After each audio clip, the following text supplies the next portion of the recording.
High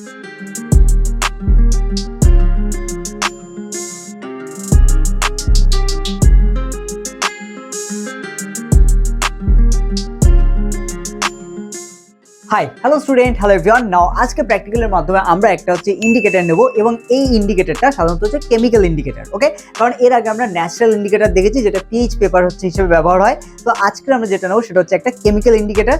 তো chemical ইন্ডিকেটরটা কিভাবে কাজ করে সেটা তোমরা দেখবে এবং দেখে নিজেরা কমেন্ট করে হচ্ছে বলবে যে এটা অ্যাকচুয়ালি কি ইন্ডিকেটর। আর যদি নাও পারো কোনো প্রবলেম নেই, একদম এন্ড অফ দ্য ভিডিও হচ্ছে দেখো, তাহলে তোমরা হচ্ছে রিয়াকশন যখন হবে তার মধ্যে কিভাবে রিয়াকশন করে এবং কেন রিয়াকশন করে এবং তার সাথে সেই ইন্ডিকেটরটার নামও কিন্তু সবটাই তোমরা জানতে পারবে এই ভিডিও থেকে।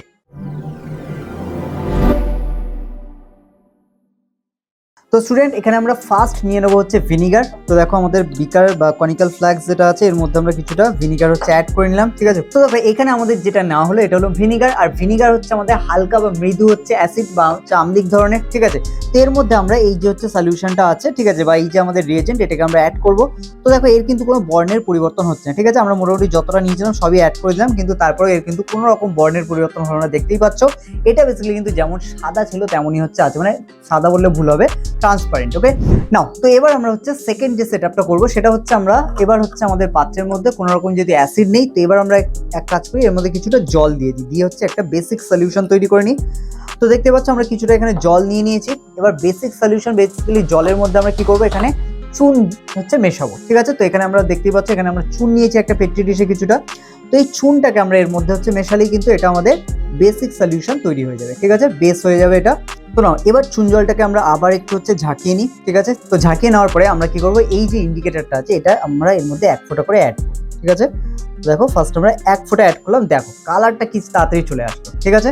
তো দেখতে পাচ্ছি একটা পিঙ্ক কালার চলে এসেছে, তার মানে কি ইন্ডিকেটরটা যখনই বেসের সাথে কাজ করছে এটা পিঙ্ক বা বেগুনি বর্ণ হচ্ছে ধারণ করছে। দেখতে পাচ্ছ কি সুন্দর করে হচ্ছে কালারটা নিচ্ছে।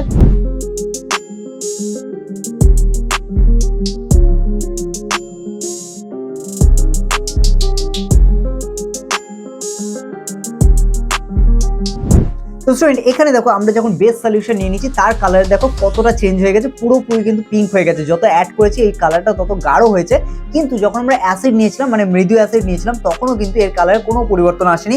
এমনকি যদি আমরা স্ট্রং অ্যাসিডও নিতাম তাহলেও কিন্তু কোনো পরিবর্তন আসতো না, ঠিক আছে।